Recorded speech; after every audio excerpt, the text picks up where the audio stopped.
The Batmobile lost its wheel and the Joker got away. Hello, my baby. Hello, my honey. Hello, my ragtime gal. Suddenly you kissed my wife. Baby, my heart's on fire. Remember how I kept whining about the Walmart exclusive Velocitron figures for Transformers Legacy? How I dropped dark hints that there was something screwy going on with the distribution. Turns out we were absolutely correct. Walmart did have a whole mess more of these, and they never put them on shelves. They wound up dumping them into discount outlets like Ross. If you've been fretting because you couldn't find rare ones like Cosmos, then check out your local Ross stores. They might have some there. But another one that only a few people ever saw in stores was Generation 2 Universe Legacy Velocitron Shadowstrip. It's a repaint of Legacy Deluxe Drag Strip from the Thundercon Menasor team. Check out the box with shoplifter-friendly open window. See how great a deal the minions got.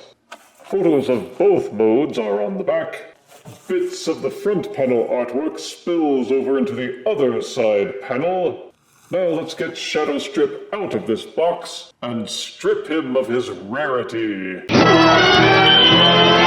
Out of box, Velocitron Speedia 500 Collection Generation 2 Universe Shadowstrip comes with his instruction booklet and 2 pearly purple weapon accessories. There's little need to dwell on the engineering for Shadowstrip. It's a straight-up repaint, nothing more. The molding is the same. There are no changes to the sculpting or the transformation. Why, then, did they make it? Well, the colors are very different. In tribute to the garish 90s Generation 2 Menasor, Shadowstrip is now completely black. And hey, what's wrong with that, I ask you? There's gold painted highlights and some matching pearly purple bits. There's this stylized racing flag on the side. Even the tire rims are gold.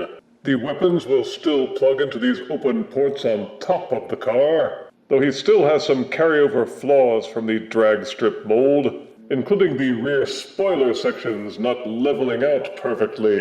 But I don't deny that engine block looks pretty good with gold highlights on it. The tires and the undercarriage don't have much clearance, so he may slide as much as he rolls, and you don't want to rub off those gold highlights on the bottom either. The robot mode is again a repaint, but a good repaint.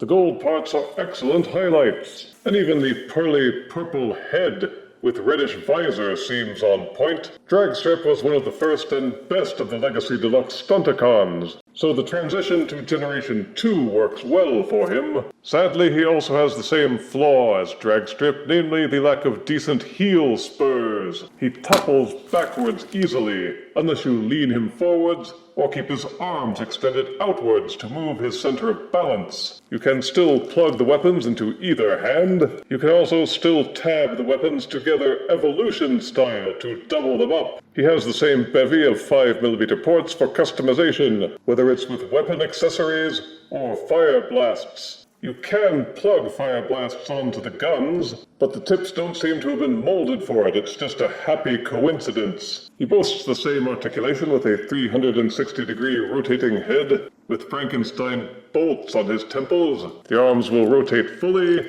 and extend outwards, upper bicep swivel, bendable elbows, full spinning waist, forward kicking legs, backward kicking legs, bendable knees.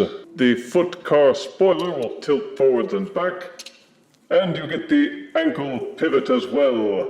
And how does Velocitron Shadowstrip look when he's plugged into Legacy Combiner Menasor? Answer, pretty dang good. Since Menasor is also mostly black, Shadowstrip blends right in, and it's a simple matter to pop off the Legacy drag strip parts and plug in Velocitron Deluxe Shadowstrip instead. It articulates exactly the same, fits exactly the same, but it looks pretty boss in black and gold. Go ahead and try to tell me I'm wrong. Sadly, you can't use both Dragstrip and Shadowstrip to achieve symmetry for both the left and right arms. We tried, it doesn't work. The molding ports and setup for the left arm module just won't allow it. Sorry, fellas. For size comparison, here is Velocitron Deluxe Generation 2 Shadowstrip next to Transformers Animated Shadow Blade Megatron. Here is Velocitron Deluxe Shadowstrip next to Titan's Return Evolution Nemesis Prime. And here is Velocitron Deluxe Shadowstrip next to Legacy Combiner Menasor.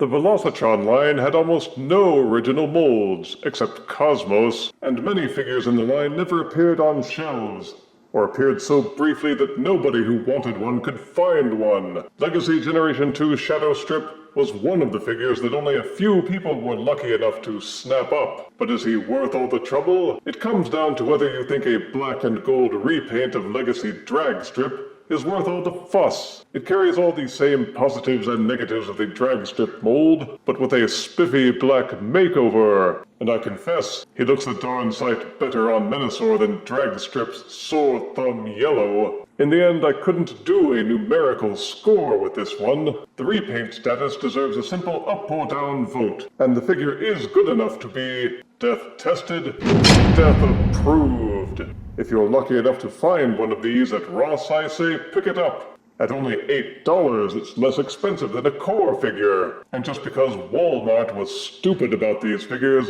it doesn't mean that you have to be. If you refuse me, honey, you lose me. Then you'll be left alone. Oh, baby, tell them all and tell me I'm your own.